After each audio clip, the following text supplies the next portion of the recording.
Hey everyone, welcome to another episode of the Alias Secure AF podcast, the podcast about all things cybersecurity.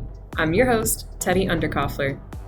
Today I'm joined with Robert, security engineer here at Alias, and we're going to talk about password cracking. So we're going to talk a little bit about what it is, why it's important, how it happens, and what people can do to protect themselves. So Robert, if you wouldn't mind taking it away, what exactly is password cracking? So password cracking, in kind of the simplest way possible, is taking the encrypted form of your password that all the services you use out there on the internet, and taking that encrypted form of it and attempting to match that encryption or match that encrypted version to find out what your password is, so that, say an attacker could then use your password to compromise your account. And so what does that process look like? If you were going to try and crack a password, I guess what would be step one? So I'd say step one is getting the hash, and there's various ways of doing that. Sometimes you see hashed passwords leaked out on the internet when there's a data breach, because attackers may be able to get those password hashes, in a compromise, and then just find them out there on the dark web in huge data releases from ransomware companies and things like that. They may not necessarily have the clear text plain versions of those passwords, but then just those hashes being out there then allow other people to take them and attempt to crack them. There's also collecting hashes. So if somebody sets up in a coffee shop in a public Wi-Fi setting, and they, do like a man-in-the-middle attack, they could potentially capture hashes that way. But then usually what they'll do is take those hashes and then plug them into a tool to crack those hashes, generally on a pretty powerful computer or even cloud resources with much more hardware in order to crack those passwords. Okay, so it really is just as long as they have their hash, your hash, they can use whatever sort of tool that's out there open source for free. Yeah, there are various tools out there. There's Hashcat, John the Ripper, several others. However, I would say Hashcat is generally kind of the benchmark or the gold standard of password cracking, just in efficiency and speed-wise.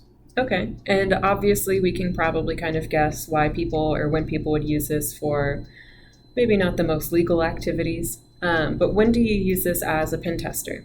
So as a pen tester, there's various points where password cracking comes up. It could be very early. We could be listening into traffic on the network and just capture hashes. And then, if we can crack those hashes, then we can use those to gain more access. And when we can gain more access, then we can capture more hashes. It's kind of a vicious cycle of, if we can crack one or two, we can generally, kind of open the door and get many more hashes. And then potentially, if we get a full compromise on, say, like a domain controller in an environment, we could dump all the hashes for every user on a network. Man, that would be terrifying. What do you use to actually get these hashes? I'm assuming phishing, other sorts of social engineering techniques. So phishing, what you see there, mostly you're looking for the clear text credentials.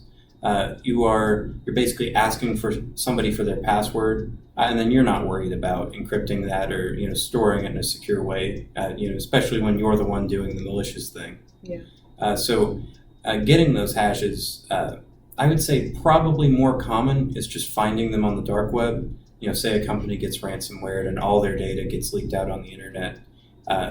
Then somebody could go, pour through that data, find hashes, and then compromise those. And if they're still in use, compromise the same company again, or use tools like we use all the time, like Responder, to poison traffic on a network and kind of capture those hashes as they go across the network. Okay, so there's a few different options. Yeah. All right. How can people tell if, you said you go out on the dark web, if like a company's been compromised, how can people tell if their information's out there? Is there an easy way for them to look, or is it just kind of I hope it's not. It can be difficult. Very recently, actually, I believe Google has began, monitoring certain data leaks and checking people's passwords that they have stored in Chrome and saying, hey, your password was compromised in a data breach. It's possible that it's out there now. So that's one way. There are also dedicated services to this kind of thing, such as LeakPeek, which will browse the dark web and reference all the data drops that they have access to in order to say, hey, your email is this, and we found your email and potential password out on the dark web for sale. Mm-hmm. Okay, so it's fairly easy to be able to look and see if it's available, especially since other people like Google with Chrome are kind of trying to let you know that it's out there. Yeah, it's really just a matter of knowing that those resources are there and utilizing them. Mm-hmm. And without these resources, I mean, it sounds, I don't know, you make it sound really easy, right, to be able to crack a password. So what would I need to do, or what would anybody need to do to make sure their password is uncrackable?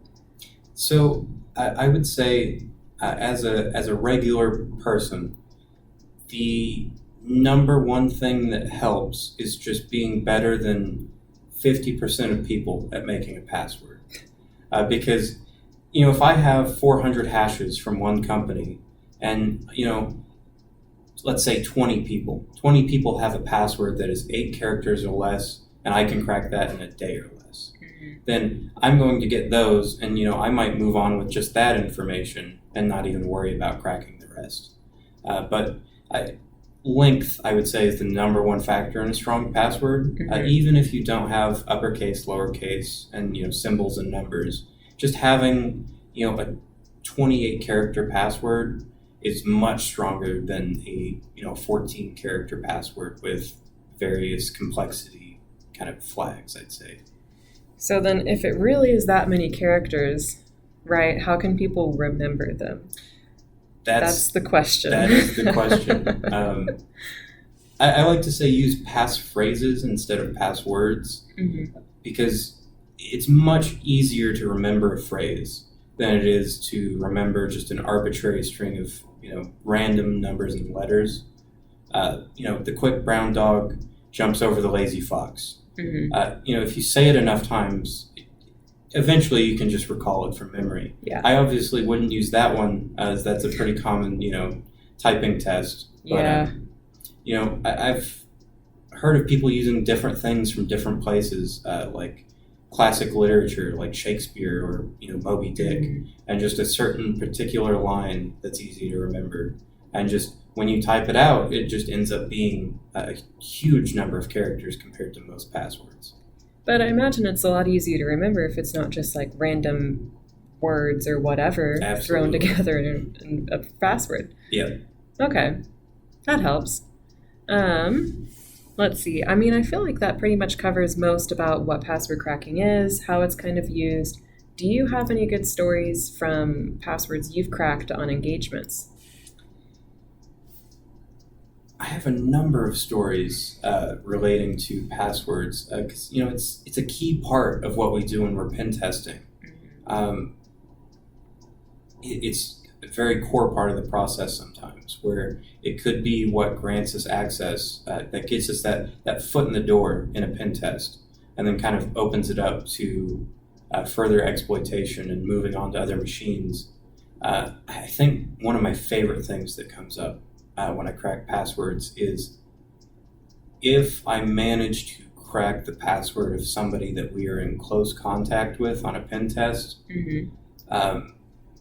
Sometimes the reaction is a little startled to talk to someone and say, hey, by the way, is your password blank?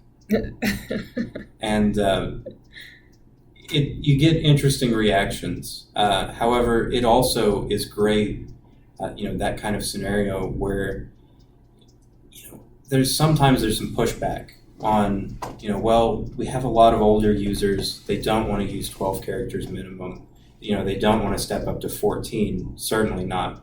But then if you can read someone their password, they instantly become a whole lot more eager to step those requirements up and be a little more secure. Mm-hmm. Yeah, I can believe it. I don't think I would be too thrilled if you were like, hey, Teddy, is this your password? And you were probably correct.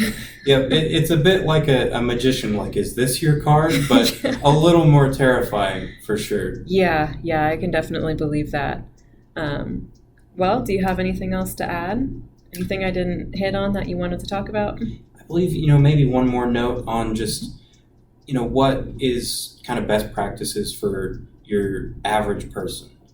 Using different passwords can be super, super important because there are scenarios where, the services or companies you're working with aren't storing your data properly, or they're doing something that's insecure.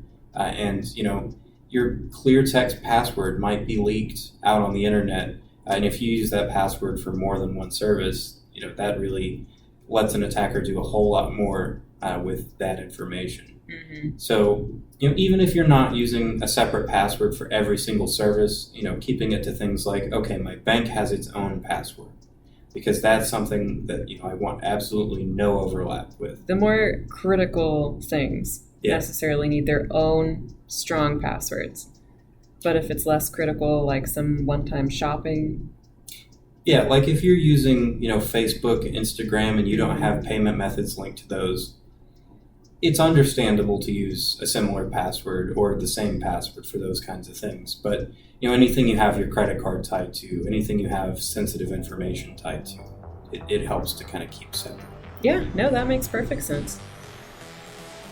Awesome. Well, if you don't have anything else to add, that's it. So thank you so much. Don't believe so. Thanks for having me. Yeah, you bet.